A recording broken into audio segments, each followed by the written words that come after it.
CP3 and the Los Angeles Clippers? Should it be the New York Knicks with Carmelo Anthony? Or could it be Danny Ainge and the Boston Celtics? It's a lot to talk about with this NBA trading deadline. There's also Magic Johnson to talk about, not for the greatest reasons in the world. And, of course, somebody's gotten on my nerves by bringing up the Cowboys. First Take up next. First Take is presented by Bass Pro Shops.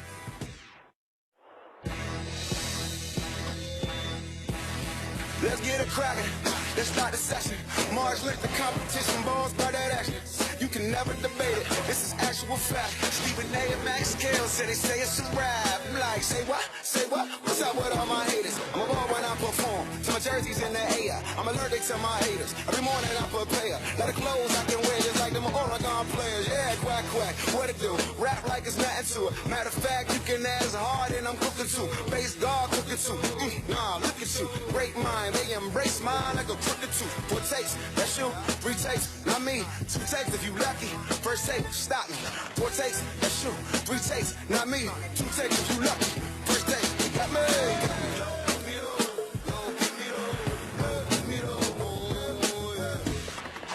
It's trade deadline day. Who will go and who will stay? Yes, welcome to First Take on this Friday Eve. Max and Molly holding things down in Bristol. Hello, Max. Stephen A. in good spirits. How we doing? I would like to say something Okay. for a quick second, Max Kellerman, Molly Kieran. Let me tell y'all something. Today is one of my favorite days of the year when it comes to being on First Take, because it is an absolute nightmare for beat writers to cover today because they have to chase these stories. But since, you know, I've elevated my stature in the world of television, I don't have to do such things anymore, which makes me feel very, very sorry and sympathetic to my brethren, those beat writers out there, but very, very fortunate and blessed for myself. Isn't that amazing? Like, everyone has to chase down sources, right? Yeah. Until you have a platform that's big enough, and then the sources chase you down. Stephen A. Smith, the phone doesn't stop with the text all throughout the show. That would be true. The hard work has paid off, as we know. All right, gentlemen, let's start with the reigning champs, and the streets are talking. So we've heard the Kevin Love for Carmelo Anthony rumors, and now we're hearing the Rockets have talked with the Cavs about acquiring Iman Shumpert before today's trade deadline, according to league sources. Stephen A., do the Cavs need to make a move right now to defend their crown this season? In my opinion, I think they do. I would love for them to get a Carmelo Anthony. Listen, I like Kevin Love a lot. I think the man can play some basketball. I think he's gotten a bad rap in the past, and I got a lot of love for him, not just as a player, but as a person. But when I think about the Golden State Warriors, and I think about LeBron James and what he plays for at this stage and point of his career, which is all about the chips, to me, you've got to make a move to give yourself the best opportunity to win. You don't know how healthy J.R. Smith is going to be. You'll need him in concert with a Kyle Korver to help out Kyrie Irving in that backcourt and to help LeBron James and Kyrie Irving to spell for them, because they don't need to be the lone playmakers that you have. That is fair. But on the flip side to it as well, when you think about Kevin Love, you don't know how healthy he's going to be when he comes back. And even if healthy, as fluid as his game is and as much as it works in concert with the rest of what Cleveland tries to do as a basketball team, I just think that against Golden State, their length, their ability to defend perimeter play and beyond, when there's time to make a move, when things break down, I always bring this up, Max, when things break down, do you have that dude who can still break you down?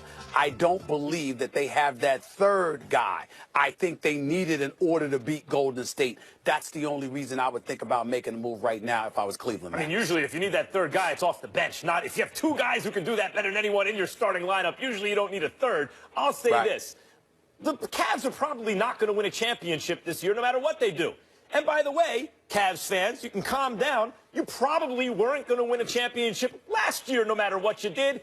And yet you won a championship. But that's why it was an amazing upset coming back from 3-1 against a 73-win team. This year, the 73-win team, a little less defensively without Bogut. They added Durant. They won't win as many games. They'll be even deadlier, you would think, come playoff time. So you're probably not. You're going to be the underdog, the Cavs, in the finals, no matter what. The question then becomes, how do you optimize your chances to actually win? Do they need to make a deal or not? The answer is yes. They will be more likely to beat the Warriors in the finals if they make a deal than if they don't. Then the question becomes, for whom? Stephen A., I think a Carmelo trade would actually be disastrous for them in the short run because he is a major offensive piece to integrate without a ton of time to do it. A lot of times we see a major piece come to a team and it takes them a full season to integrate. Sometimes, I know it's not an exact analogy, but like with the big three, it took them 2 years before they were fully functioning. That first year they imploded against Dallas. It'll be a little different here, Carmelo joining a unit that's already otherwise integrated. But still, that's a huge piece, and you'd have to give up a lot to get him, etc. I do think they need to add someone, but I don't think it's nearly as fancy as adding Carmelo Anthony. You know what they need, Stephen A. Smith, and they've needed it all year? They need Dellavedova. They need the guy they let go. They need the guy that you complained about them not locking up long-term cheap when they had the chance. Because Dellavedova is more valuable to the Cavs than to anyone, including the Bucks or anyone else. They need that guy or a guy just like him. A point guard off the bench, a tough-minded guy who can run your offense off the bench so LeBron can rest a little bit, so Kyrie can rest a little bit, who's tough-minded with some championship pedigree. Dellavedova would be perfect. They let him go. They need to replace him. Billy.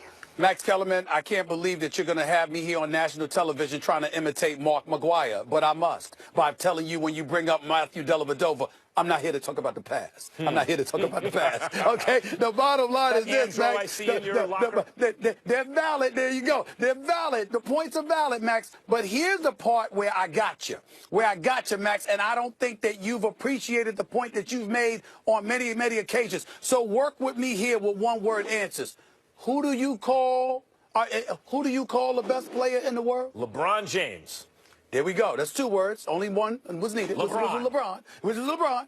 You call him the best player in the world, Max, but you ignore that reality when it comes to the notion of bringing on a talent like Carmelo. You're looking at Carmelo, and I don't disagree with you if you're just looking at Carmelo. I'm looking at who Carmelo would be playing with. And when you talk about LeBron, what makes him so great? It's not just his physical prowess. It's not just his greatness in terms of his athletic ability, his finishing ability, his experience, etc.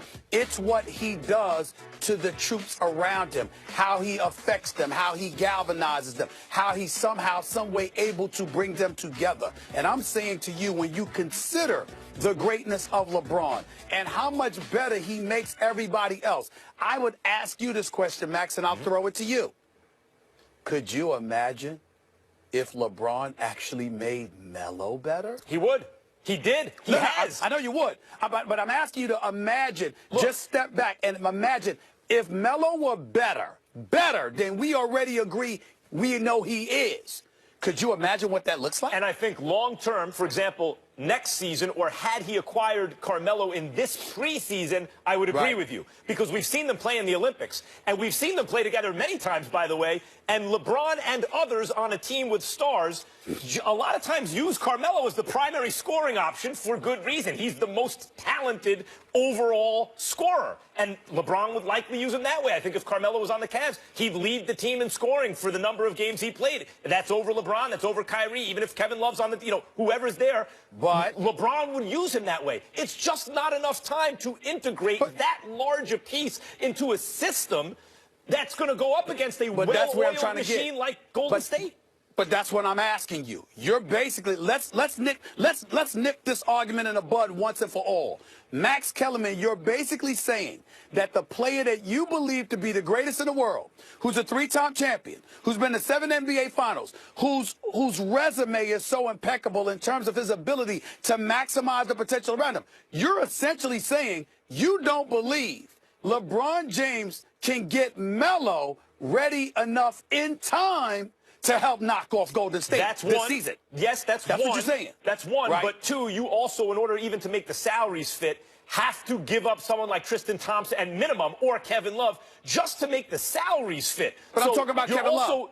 I'm talking about the swap. I'm talking about the Kevin Love Melo swap. Okay, then I would say one of the reasons Kevin Love actually fits on the Cavs. Let's not forget what you mentioned about LeBron is true. He makes any group of guys function better than anyone else would make them function. One of the reasons why Kyrie Irving is actually underrated right now, because a lot of times he's off ball, because that's the way the team. Kyrie's not underrated. I think Kyrie's not underrated. I think people are sleeping on him a little bit. No. The point we all know how nasty that brother is. I hope so. I hope so. But the point is, when he's off ball, he's not going to put up the same numbers as a Westbrook or a Harden because the team functions better, LeBron using him the way he uses him. Kevin Love, too. Kevin Love is not perceived the way he was in Minnesota when his numbers were inflated because he's used in specific ways. But his skills translate very well to the way the Cavs run their offense. His outlet passing. He's an elite guy on, for a power forward there. His outside shooting, his rebounding. Those are all things that fit within what the Cavs do perfectly. That's not what Carmelo really does. Yes, Carmelo can shoot,